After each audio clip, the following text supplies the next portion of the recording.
दोस्तों नमस्कार, मैं हूं बीडी निजामी और आप देख रहे हैं न्यूज T20। आज हम जिस खबर को लेकर चर्चा करने जा रहे हैं वो राष्ट्रीय स्तर की खबर है। दिल्ली के मुख्यमंत्री अरविंद केजरीवाल ने कल अंतरिम जमानत पर छूटने के बाद पहले दिन जो प्रेस कॉन्फ्रेंस में की, उसमें उन्होंने एक नए मुद्दे को हवा दे दी है और ये वो मुद्दा है जिसको लेकर न सिर्फ इंडिया गठबंधन के नेता बल्कि भारतीय जनता पार्टी के नेताओं को भी बयानबाजी करनी पड़ रही है। और वो मुद्दा है कि क्या नरेंद्र मोदी 75 साल की उम्र के बाद राजनीति से रिटायर होंगे।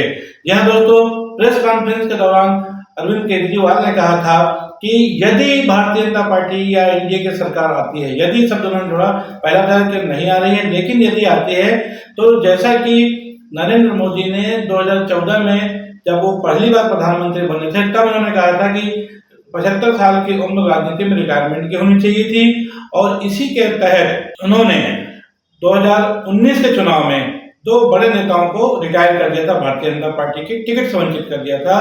और वो जो नेता हैं उनमें से एक है लाल कृष्ण आडवाणी और दूसरे हैं मुरली मनोहर जोशी। लाल कृष्ण आडवाणी वो नाम है, मुरली मनोहर जोशी भी जब 1980 में भारतीय जनता पार्टी की स्थापना की गई थी तब जो संस्थापक सदस्य थे उनमें अटल बिहारी वाजपेयी स्वर्गीय जो पूर्व प्रधानमंत्री हैं उनके साथ एल.के. आडवाणी और मुरली मनोहर जोशी भी थे।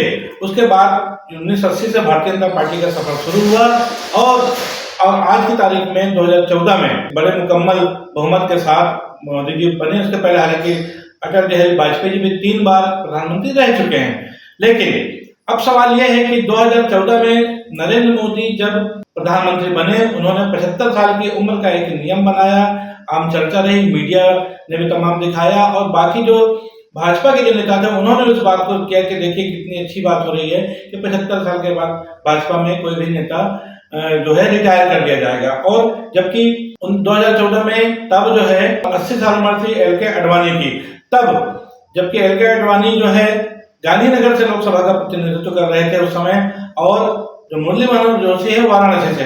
2014 के चुनाव में मुरली मनोहर जोशी को वाराणसी से कानपुर भेज दिया गया और वाराणसी की सीट नरेंद्र मोदी के लिए खाली की गई। और जैसे ही वो प्रधानमंत्री बने 2014 में, तो उसके बाद 5 साल के बाद जो तमाम जो चीजें हुई, जिसमें 1-2 संविधान संशोधन भी किए गए, कानून भी बना था।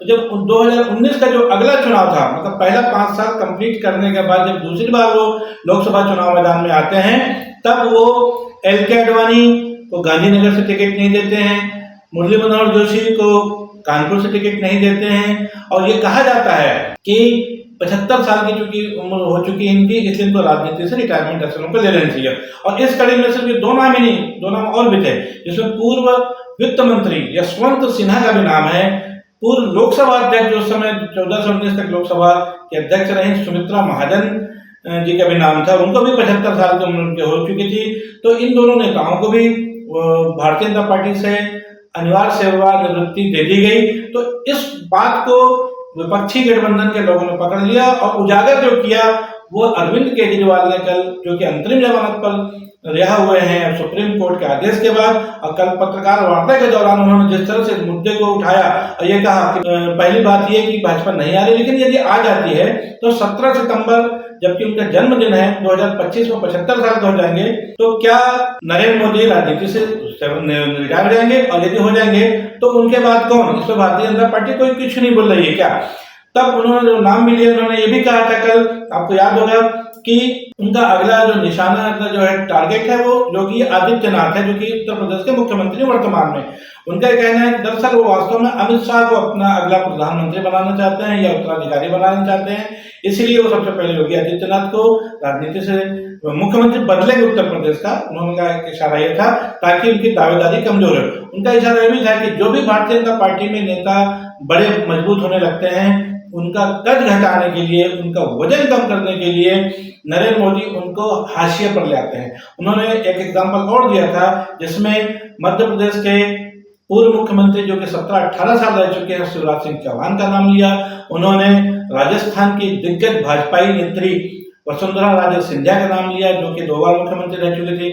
उसके अलावा उन्होंने डॉक्टर रमन सिंह जो छत्तीसगढ़ के मुख्यमंत्री रह चुके हैं 3 बार, उनका भी नाम लिया कि किस तरह विधानसभा चुनाव में बहुमत आने के बाद उन्होंने तीनों नेताओं को दरकिनार कर दिया और यहाँ पर तीनों जगह नए मुख्यमंत्री बना दिए। दरकिनार करने का सीधा आशय यही था ताकि ये कोई बड़ा नाम ना बन पाए। लगातार चौथी बार बनते तो जाहिर सी बात है कल के दिन प्रधानमंत्री पद के भी दावेदार हो सकते थे जब नाम चर्चा, तो इसलिए उन्होंने सीधा सीएम पद से बदल करके एक तरह से उनकी प्रधानमंत्री पद की दावेदारी को खत्म कर दिया। अरविंद केजरीवाल ने के द्वारा जो मुद्दा उठाया गया, इस बात को उनके जो राष्ट्रसभा सदस्य हैं और संजय सिंह मुखर प्रखर वक्ता है, उन्होंने इस बात को एक सवाल किया जब मीडिया से उनकी बातचीत हो रही थी कि भारतीय जनता पार्टी बताए कि ये जो नियम उन्होंने दूसरे नेताओं पे लागू किया है 75 साल वाला, वो प्रधानमंत्री नरेंद्र मोदी पर लागू होगा या नहीं, क्या वो नियम बदलेंगे? जिसके जवाब में भारतीय जनता पार्टी के तमाम नेता एक स्वर में कह रहे हैं नहीं, प्रधानमंत्री नरेंद्र मोदी अपना कार्यकाल भी पूरा करेंगे और ये मतलब उनके लिए नियम नहीं लागू होगा। और 2029 के चुनाव में भी अगर बात आएगी भारतीय जनता पार्टी के, तब भी प्रधानमंत्री पद के दावेदार नरेंद्र मोदी ही होंगे। तो कुल मिलाकर देखा जाए कि ये जो बहस है ये बहुत बड़े व्यापक तौर पे चल पड़ी है और इस बात को लेकर के ये कहा जा रहा है कि कहीं ना कहीं इस देश में एक मिशन चल रहा है भारतीय जनता पार्टी का, खासतौर पे भारतीय जनता पार्टी के जो बड़े नेता हैं खासतौर पे नरेंद्र मोदी और उनके साथ अमित शाह, ये लोग वन नेशन वन लीडर का एक मिशन चला रहे हैं और वो नहीं चाहते कि इस देश में इनके अलावा कोई भी दूसरा नेता अपनी जगह बना पाए, कोई दूसरा बड़ा नाम, कोई ऐसा नेता कोई जिसका नाम बड़ा हो वो नहीं चाहते हैं इस एक राष्ट्र में सिर्फ एक ही नाम रहे, वो रहे सिर्फ नरेंद्र मोदी का।